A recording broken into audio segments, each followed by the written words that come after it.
One of I think probably the senator from Oklahoma has a strongly held view about ethanol, particularly on this issue. And what the senator from Minnesota and I have come up with is a way for them to achieve that objective.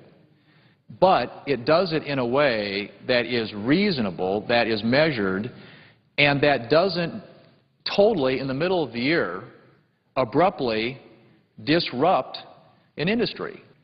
This represents 97% of all the blending in the country. They don't want the money.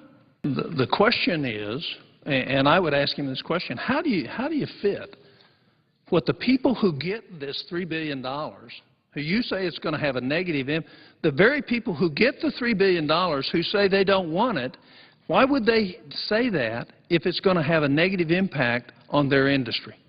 Now, the large integrated oil companies, which are also refiners and in many cases retailers of refined gasoline, don't want it, maybe don't want it. I assume that's if you have a letter to that effect. But there are lots of smaller refiners who do want it. This represents 97% of all the blending in the country. They don't want the money. How many of the ethanol refineries and blenders are not represented by this group? It's about 11%. They all reside in the upper Midwest.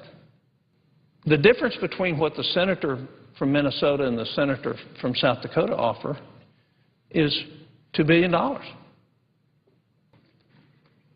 mean, ask yourself the question. We're broke. We're going to run a 1.4 or 1.5 or $1.6 trillion deficit this year. And here's a way to save $3 trillion. And the people we're going to send the money to and borrow the money to be able to send it to them don't want it. And we're going to sit here as a body and continue to send them money they don't want? Go home and explain that to your constituents. Every time you go to buy a gallon of gasoline today, the price you pay at the pump is not the price you pay. If you look at all the subsidies that go into ethanol, when you go look at that $3.75 or that $4 around here, $3.50 in Oklahoma and Colorado, add $1.72 per gallon to it, because that's what you really paid in terms of the government support for the ethanol program, in terms of subsidies, $1.72 a gallon. So you buy it for $3.50, add $1.72, you're paying $5.22 a gallon for it. You just don't know that we've picked your pocket through the government expenditures. And what this does is eliminate 45 cents of that. It's a simple question. Do we save $3 billion or save $1 billion?